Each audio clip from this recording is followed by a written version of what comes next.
Y'all for tuning in to another edition of Homage Speaks. If you could, please click the logo button to the right of the screen and subscribe to our page after you finish listening to this video if you already haven't. But let's get right to it. The NBA and the players have a serious problem right now. The league is in turmoil due to the fact that the Warriors and the Cavaliers are on the collision course with each other. And a lot of people are not enjoying the fact that they're dominating.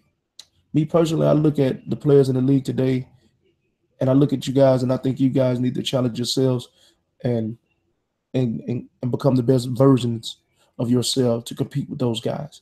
There's no reason why you going out there and getting smacked by 20 and 30 and 40 points by one team when you in that gym by yourself and you working on your craft. It should be some point in that game where you say, we not losing like this, because at the end of the day, you are the one going out there missing the shots and missing assignments and turning the ball over and getting cooked.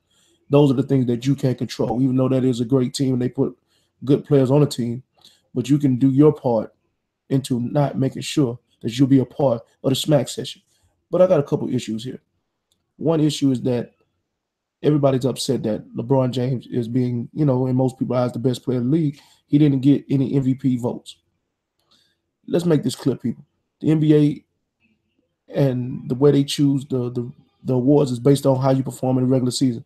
And LeBron James has elected to go on cruise control and turn it up in the postseason like he is right now, which is not a bad decision for him. Now, what y'all have to understand is I got to give LeBron a lot of respect and that his cruise control is getting him great numbers. But individually, Russell Westbrook, James Harden, Kawhi Leonard, Isaiah Thomas, just to name a few, had better statistical impact on their teams than he did. And there's nothing to take away from what he did this season. But he can be the best player in the league. That's fine. But he wasn't the best player statistically this season. And we all know that that award is a regular season award, and it usually goes to somebody who has one of the top best records in the league and this, that, and third. But look like we're finna get that totally wiped out this year. And we all watched the regular season. We know LeBron James is a bad boy. We know Dame Lillard's a bad boy. We know KD's a bad boy. We know Steph's a bad boy. But individually, Russell Westbrook, James Harden, Kawhi Leonard had their best seasons. Period. This was their best season. James Harden was able to put everything together, set an NBA record for double-doubles in the season. Russell Westbrook set an NBA record for triple-doubles in the season. Kawhi Leonard became, without a doubt, the best two-way player in the game. Those things happen. But the way LeBron James is playing right now, all LeBron James fans, all basketball fans, you should be appreciative that he didn't try to get a regular season MVP award, because to him, the only one that matters is the championship and the finals MVP award. And for you, LeBron, I commend you for that. We also have to have another discussion about the NBA All-Pro teams. Why is it that everybody's upset that the writers are voting these awards and the players themselves don't have a say-so on who is the best in their league? I heard Draymond say some comments. Draymond, I hate to tell you, you're going to get upset with me, but Klay Thompson won the All-Pro player. He just won the All-Pro 2 guard, and you just got to accept that. Doesn't mean he's not one of the best players in the game. I mean, he was an all-star. Just because y'all three made it, maybe what you should tell Clay is step your game up, and then it won't be a doubt in anybody's mind that you are an all-pro guy. Because the people, I mean, you got to think about it. John Wall made it. Dame Lillard didn't make it. He had a phenomenal season. He led his team in the playoffs again. Who else didn't make it? Kyrie Irving. Kyrie Irving is having his best year, points per game, shooting percentage, three-point shooting percentage, and assists. He didn't make All-Pro. Who cares? We know Kyrie one of the baddest folks at the ball, but Paul George, Jimmy Butler, I feel for you. Anthony Davis, I feel for you. But the issue was going Boogie Cousins. I still don't know how Boogie Cousins didn't make no All-Pro. Y'all got to be shitting me. So Boogie Cousins not the best center in the game? Okay. If you think differently, then point me in that direction, because I don't think none of those guys who beat him out can fuck with him. It's just that simple. They can't check him, and he could do a better job against them than they could do against him. But that's another issue for another day. This is an issue that the NBA has to resolve, because the writers, people who don't play the game, have a huge impact on how business is conducted in the NBA. Right now, Paul George would have made All Pro. The Indiana Pacers could have offered him a super max, which would allow them more leverage in keeping him if that's what they want to do. We ain't heard that's what they want to do. So, with that being said, we got to figure out another way to impact the game by these votes.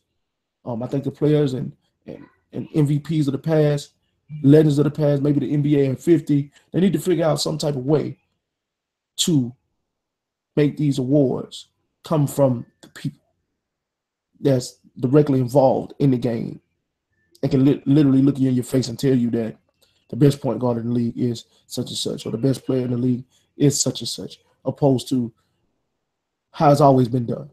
It's getting ridiculous only because of the fact that they're making some bad decisions out there. But to Klay Thompson, no, sir.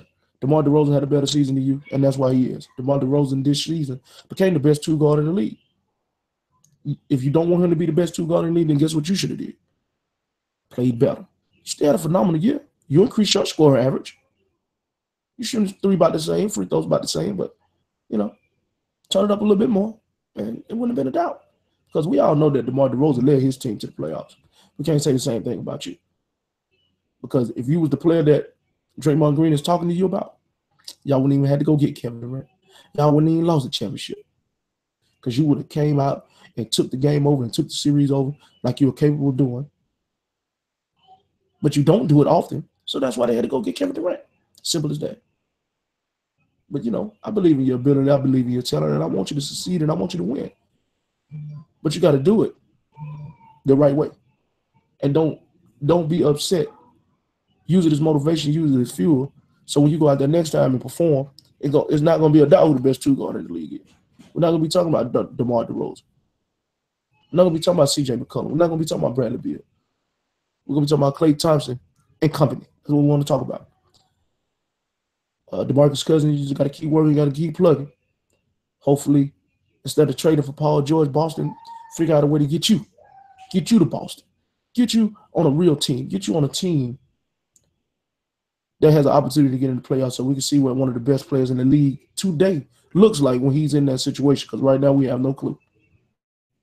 And mainly that's on your fault too, because at some point in time, DeMarcus, I fuck with you because me and you share the same name. So I got to rock with you. But at some point in time, you got to put a team on your back and you got to go. And when you go, say we going to the office and there's nothing we're going to do with that. Anthony Davis has done that already. That's why they say he better than you. But now y'all on the same team. Ain't that something? See how that worked out? Be better than him on that team. You become the leader of that team and take them to the playoffs. Then you'll start giving the respect that you deserve. LeBron James, we salute you. You're playing some amazing ball.